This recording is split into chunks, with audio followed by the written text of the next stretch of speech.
दोस्तों, सुप्रभात, good morning. हम पिछले वीडियो में समझे थे कि छायावाद क्या है और छायावाद काल को हम कैसे समझ सकते हैं और समझने की हमारे पास क्या क्या टेक्निक है, क्या क्या हमारे पास टूल्स है। क्योंकि आधुनिक काल में छायावाद काल से ही समझिए कि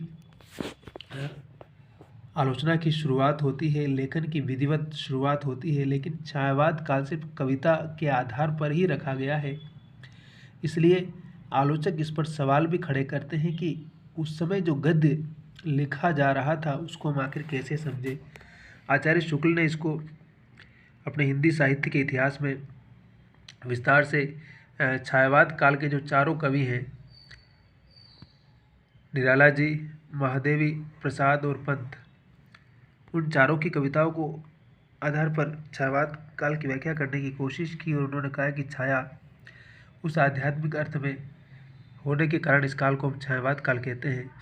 नंद दुलारे वाजपेयी ने सोष्टावादी आलोचना के आधार पर इसकी आध्यात्मिक छाया का भान किया और इस युग के सारे रचनाकारों की यह भी विशेषता है कि उन्होंने खुद अपनी रचनाओं को डिफाइन करने के लिए खुद आलोचना भी लिखी। देखिए, क्योंकि समझिए कि रहस्यवाद का प्रभाव होने के कारण कई बार उनकी कृतियों को समझना आम पाठक के लिए मुश्किल रहा, तो छायावाद काल के सभी कवियों ने आलोचना लेकर के कहीं न कहीं अपने काल को प्रोज और वर्स, गद्य और पद्य दोनों में ही समृद्ध करने का एक बहुत ही महत्वपूर्ण काम किया। वो भी हमें समझने की ज़रूरत है। फिर मैंने कहा कि छायावाद काल का जो समय है वो आज़ादी को प्राप्त करने के संघर्ष का काल भी है, गांधी का युग भी है।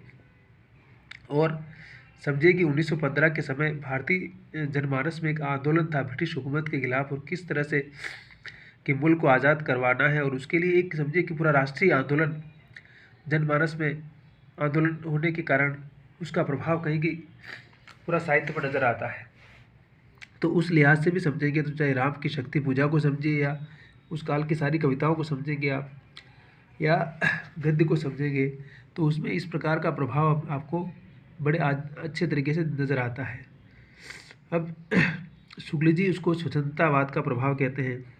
ये शुक्ल जी की अपनी एक दृष्टि है, उसको कहते हैं कि वो स्वतंत्रतावाद के व्यू से उसकी रचना उन्होंने स्वयं की और बाहर जाना उनके लिए संभव नहीं था। इस प्रकार की बात वो बताते हैं, और उनका हिंदी साहित्य का इतिहास पढ़ेंगे तो आपको बहुत सारी चीज़ें अपने आप क्लियर होती चली जाएगी।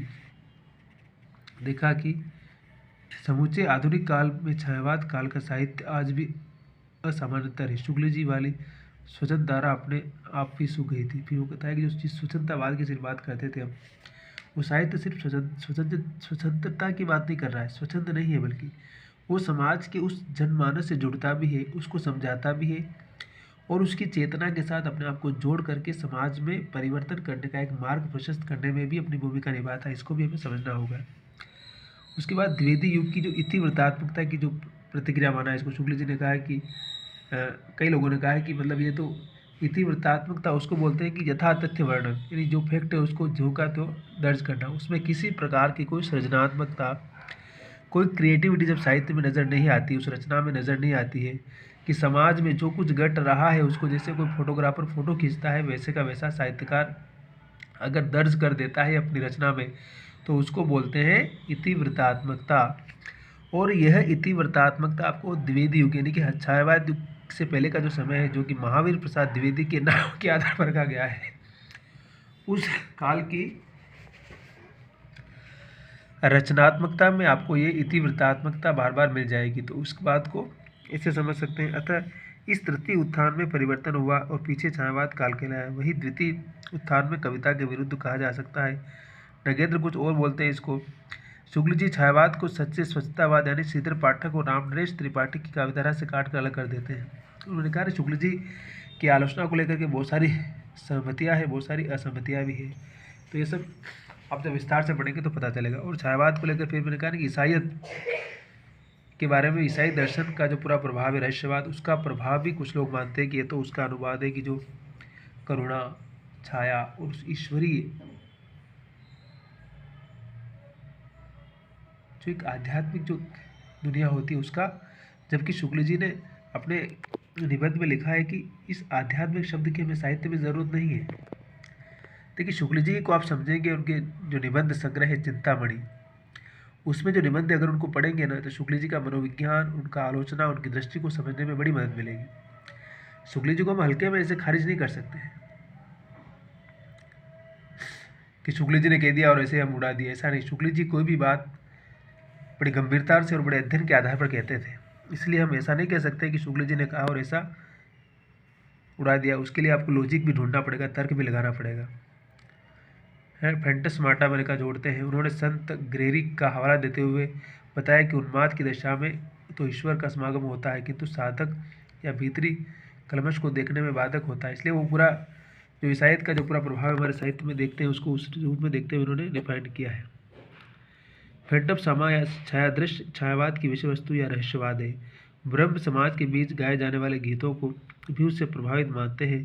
रवि बाबू के गीतों को धूम मचते पर हिंदी साहित्य में भी उसका आगमन हुआ है। और आप कह सकते हैं कि रविंद्रनाथ टैगोर का जो पूरा प्रभाव है, उसका प्रभाव भी हम इस साहित्य में हम देख सकते हैं।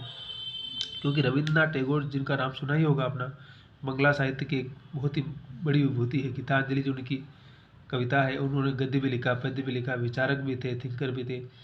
उनका बहुत फेमस उपन्यास है गोरा, जिसको ज़रूर पढ़ा जाना चाहिए, है ना।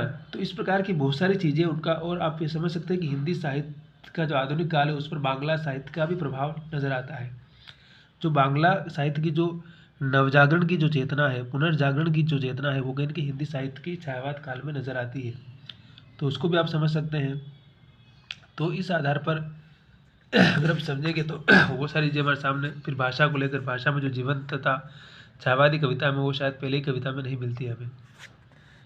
तो ये भाषा का प्रभाव है। प्रतीक का भी बहुत इस्तेमाल करते हैं। तो सारी चीज़ें इनके अंदर देख सकते हैं आप।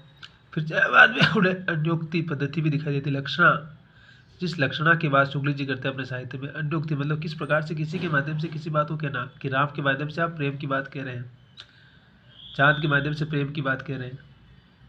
तो ये जो अन्योक्ति प्रवृत्ति, जो लक्षणा की जो प्रवृत्ति है, वो भी छायावाद साहित्य की विशेषता है। देखिए आगे इसमें दे रखा, शुक्ल जी ने स्वयं लाक्षणिक पद्धति का पसंद है। वे छायावाद की प्रतिमूर्ति की प्रशंसा करते हैं, बशर्ते कि वह बात का सांप्रदायिक मार्ग छोड़ दे। ठीक है, अंग्रेजी बांग्ला की ओर ताकना बंद कर दे और लाक्षणिक प्रयोग की सावधानी बरते। वो कह रहा है कि इंग्लिश और बांग्ला का जो प्रभाव है, उसको छोड़ करके अगर वो अपने ही जनमानस से, अपने ही लोगों की तरफ जब जाएगा, तो उसका प्रभाव शायद ज़्यादा प्रभावी होगा, और लोग और भारतीय संस्कृति, या कह सकते हैं कि सामाजिक चेतना के भीतर के उस प्रभाव को समझ पाएगा। किंतु आज की दुनिया में सांस्कृतिक आदान प्रदान इतना बढ़ गया है कि दूसरे साहित्य और संस्कृति की ओर न देखने का अर्थ है एक संकीर्ण घेरे में बंद हो जाना। भारतीय नवजागरण अंग्रेजी शिक्षा से प्रभावित है, तो शायद इसके लाभ से कैसे वंचित रह सकता है। और आप जानते हैं कि जो पूरा भारतीय नवजागरण है, जाहिर सी बात है कि अंग्रेजी साहित्य से प्रभावित है। तो इस प्रभाव को भी हमें समझना होगा कि किस प्रकार से ब्रिटिशर्स के आने के बाद हिंदुस्तान में, जब ये 19वीं शताब्दी में, 18वीं शताब्दी में बहुत सारे विश्वविद्यालय शुरू करते हैं, फिर एकेडमिक शुरू करते हैं, रिसर्च का काम शुरू करते हैं, भारतीय अनुवाद का काम शुरू करते हैं, तो बहुत सारी चीज़ें आती है। और हमारे यहाँ के लोग जब अंग्रेजी पढ़ने लगते हैं, आपको पता होगा कि रविंद्रनाथ टैगोर के भाई खुद पहले IAS बने थे इंग्लैंड में जाकर। उन्होंने उस समय क्या होता था कि IAS की परीक्षा इंग्लैंड में ही होती थी।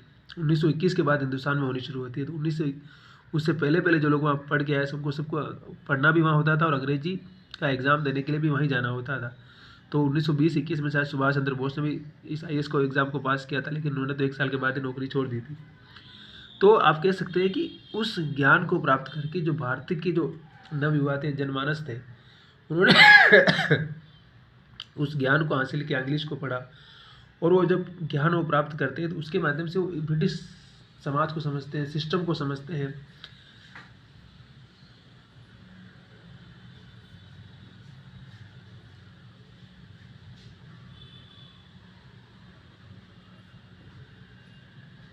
सिस्टम की वर्क करने की प्रक्रिया को समझते हैं। तो उसके हिसाब से रिस्पॉन्स आने लगता है कि मतलब फिर भारत की गुलामी का कारण क्या है, कोई भगवान का कारण नहीं है, बल्कि ये अंग्रेज खुद आकर यहाँ पर इसको गुलाम बनाए। ये कोई ईश्वर ने नहीं बोला है कि आप किसी को जाकर गुलाम बनाओ। तो जब आप पढ़ते लिखते हैं, जब आपकी चेतना खुलती है, विकास होता है दिमाग का, तब आदमी सवाल करना शुरू करता है, चीज़ों को वास्तविक परिदृश्य में समझना और उन पर विचार करना शुरू करता है। तो यही जो ज्ञान था, इस ज्ञान ने समाज में चेतना फैलाने का काम किया और ये हमारे लिए बड़ी अच्छी बात है। तो अगर हम समझेंगे उसको तो वो आप समझ सकते हैं कि छायावाद का कितना महत्व है इस मामले में, और छायावाद की लाक्षणिकता की बात शुक्ल जी क्यों करते हैं। और फिर उसके साथ आज़ादी के उस दौर में या उस आज़ादी के उस संघर्ष के नैरेटिव को रचने के लिए रचनाकार किस प्रकार से अतीत में जाते हैं और अतीत की कई सारी कहानियाँ लिखते हैं, चाहे मैथिली शरण गुप्त हो, चाहे निराला जी हो, चाहे जयशंकर प्रसाद हो। जयशंकर प्रसाद ने खुद ऐतिहासिक नाटक और ऐतिहासिक उपन्यास लिखे इतने सारे। हिंदी की बात करता हूँ, और बांग्ला में कितने सारे लोगों ने लिखे, और भारतीय भाषाओं में कितने सारे लोगों ने लिखे होंगे, उसका आप अंदाज़ लगा लीजिए।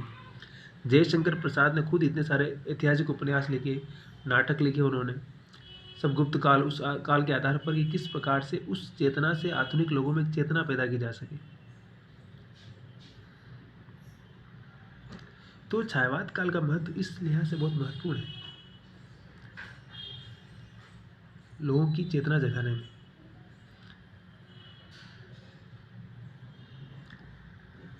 छायावाद की सही विवेचना करने में शुक्ल जी से जो भूल हुई है, उनके मूल में उनके मानस की वो बुनावटें जो द्विवेदी युगीन नैतिक सूत्रों द्वारा ग्रंथित थे।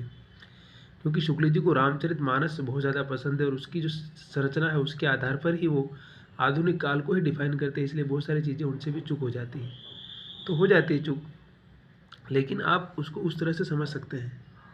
ये मैंने बहुत कुछ सारे टूल से दिए, और अभी एक और बना दूंगा ताकि आप उसको विस्तार से समझ पाएंगे। एक और छोटा सा वीडियो बनेगा जिसमें तीनों ही बातें आ जाएगी, और एक मोटा मोटी आइडिया मिल जाएगा कि हम छायावाद काल को किस प्रकार से समझ सकते हैं।